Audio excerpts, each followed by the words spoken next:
Notre invité du jour, Michel Fayad, bonjour et merci d'être avec nous. Vous êtes professeur à l'Institut français du pétrole.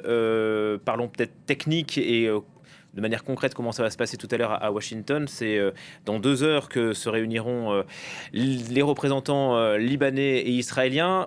Ça se fait entre ambassadeurs, sous la direction de Marco Rubio. Donc pour l'instant, à ce stade, on peut pas parler de négociation à proprement parler. C'est juste une prise de dialogue. Une prise de dialogue, mais qui est quand même historique, puisque depuis 1990 et à la fin de la guerre, il est vraiment... en fait, la loi qui interdit les Libanais de discuter avec les Israéliens est complètement exécutée, appliquée. Et donc là, pour la première fois, vous allez voir quelqu'un représentant le Liban parler directement à son homologue israélien, et donc pour une discussion ouverte. Et en cela, c'est quand même quelque chose de révolutionnaire depuis 1990. Et donc ça se fait sous la médiation des États-Unis. On peut douter de leur partialité. Vous savez, les Américains sont bien sûr très proches des Israéliens, mais sont également très proches du Liban, puisque en fait les Américains contrôlent le Liban avec les pays arabes du Golfe depuis de nombreuses années. Tout le système qui a été mis en place par les accords d'Otaïf en 1989-90, c'était quand même sous l'égide américaine et arabe, syrienne, saoudienne, etc. Et donc les Américains sont également proches de ce gouvernement. Ce sont eux notamment qui ont voulu l'élection du président libanais actuel, le général Joseph Aoun, et également en faveur du Premier ministre actuel du Liban, Nawaf Salam. Donc les Américains Donc ils ont un intérêt à ce soutiennent, qu'il y ait un accord avec les Israéliens. absolument, ouais. Ouais. Le dialogue s'engage alors qu'on l'a vu dans le sujet. Les bombes continuent et sur Beyrouth et sur le sud du Liban. Est-ce que le cessez-le-feu aurait dû être enclenché? Est-ce que ça aurait dû être un prérequis?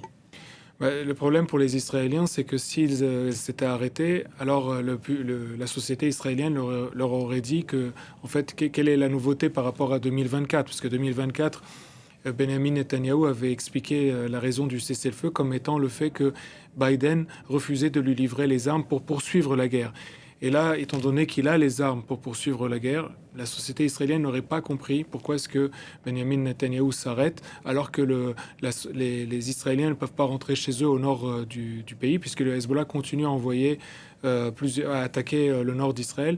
Le Hezbollah lui-même, à la mi-journée, avait reconnu plus de 50 attaques ce jour contre Israël. Donc en fait, il continue de frapper, il est toujours en mesure de frapper. Donc la menace d'un point de vue israélien ne s'est pas arrêtée. Alors parlons du grand absent de ces négociations, le Hezbollah, bien sûr qui n'est pas invité. Rappelons que la guerre actuelle oppose Israéliens et le Hezbollah, que le gouvernement libanais considère que les activités militaires et sécuritaires du Hezbollah sont illégales.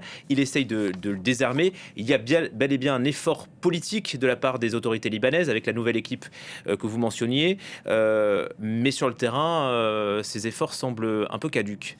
Oui, déjà, le secrétaire général du Hezbollah, Naïm Kassem, a d'ores et déjà dit qu'il était contre ces négociations entre Israël et le Liban, même qu'il n'en reconnaîtrait pas les débouchés, les résultats.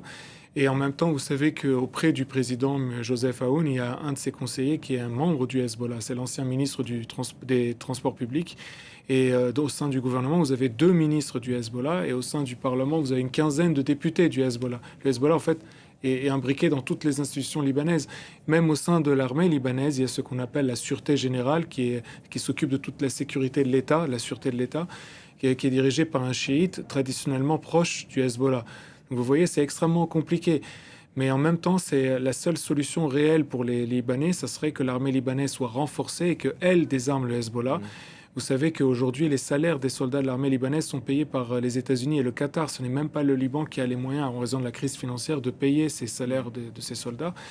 Et il faut donc renforcer militairement l'armée libanaise pour qu'elle fasse le travail.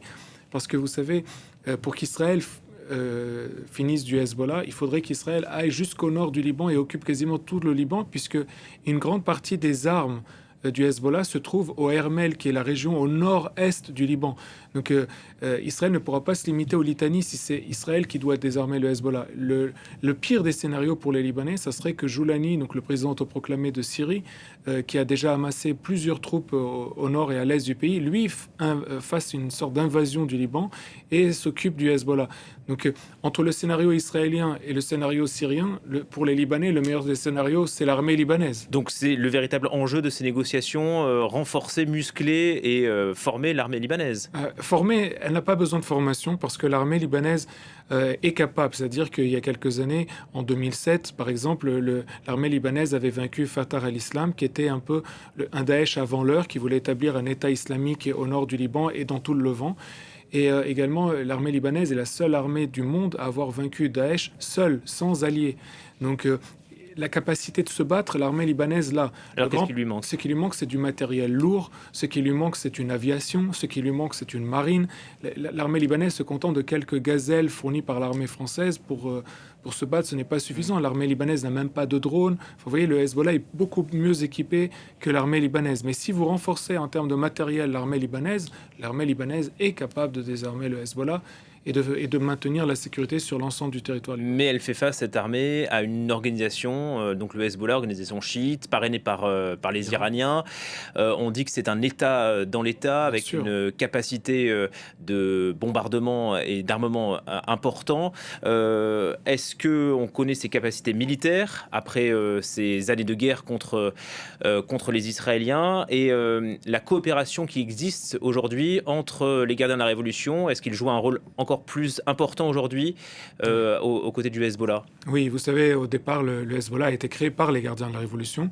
Et au fur et à mesure des années, le Hezbollah s'était un peu libanisé, c'est-à-dire que le commandement du Hezbollah et les soldats du Hezbollah étaient des Libanais. Mais depuis 2024, et vous savez, lorsque Hassan Nasrallah, le secrétaire général historique du Hezbollah, avait été assassiné par les Israéliens, le Hezbollah s'est iranisé à nouveau. Donc aujourd'hui, l'essentiel du commandement du Hezbollah est iranien. Si bien qu'en fin d'année dernière, donc en décembre 2025, le chef d'état-major du Hezbollah avait été tué et les Libanais avaient découvert que c'était un Iranien à 100%. Il n'avait même pas le moindre lien avec le Liban. Et depuis le début de la guerre au Liban, là, ces dernières semaines, on a vu que la présence de la force Al-Quds, vous savez, cette force d'élite des gardiens de la Révolution qui intervient sur les théâtres étrangers et qui, eux, sont présents sur le territoire libanais et qui vraiment commandent le Hezbollah. En fait, même déjà à l'époque, en 2006, vous parliez des dernières guerres entre Israël et le Hezbollah, Hassan Nasrallah avait révélé que celui qui était vraiment le commandant militaire du Hezbollah, c'était Qassem Soleimani lui-même.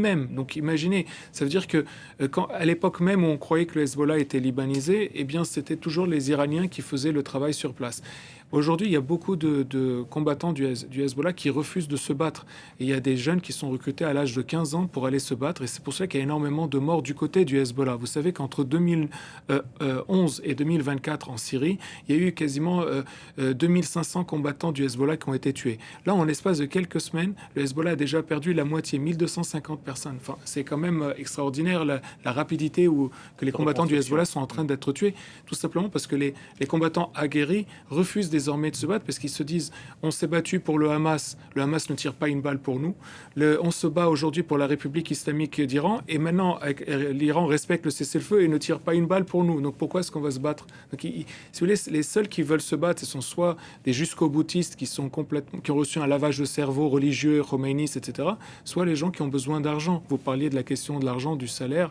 Effectivement, il y a une crise économique au Liban et donc il y a des gosses de 15 ans et qui sont prêts pour un peu d'argent de se battre, et surtout que s'ils meurent, leur famille reçoit une sorte d'indemnité à vie.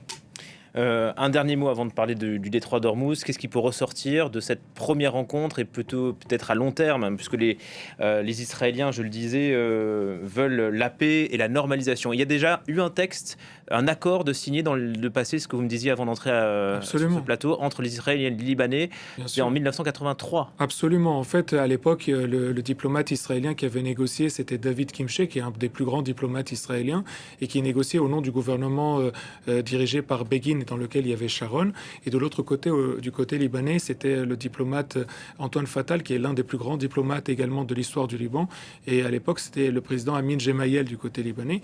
Et donc, ils étaient arrivés à un accord, qui est donc cet accord du 17 mai 1983, qui consistait au respect de l'intégrité territoriale du Liban, donc pas d'annexion de la part d'Israël, du respect des eaux libanaises sans qu'Israël ne prenne la moindre goutte d'eau, le désarmement de toutes les milices en dehors de l'armée libanaise, le retrait retrait de toutes les forces étrangères du pays, y compris la Syrie de l'époque et les Palestiniens.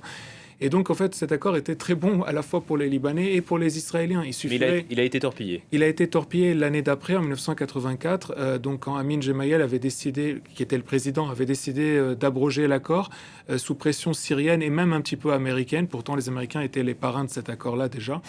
Et en fait, d'un point de vue des constitutionnalistes libanais, le président Amin Gemayel n'avait pas le droit d'abroger cet accord. Donc il suffirait peut-être de faire pression sur l'État libanais aujourd'hui, que ce soit les États-Unis, que ce soit la France, pour que l'État libanais reconnaisse ce que tous les constitutionnalistes déjà le reconnaissent, c'est-à-dire que cet accord est valide, un accord qui est assez intéressant, pour lequel il faut relever le fait que le Parlement libanais et le gouvernement libanais, c'est-à-dire chrétiens et musulmans, avaient accepté à l'unanimité. Donc c'est-à-dire qu'il faisait déjà consensus au niveau de toute la population libanaise, c'est important de le relever.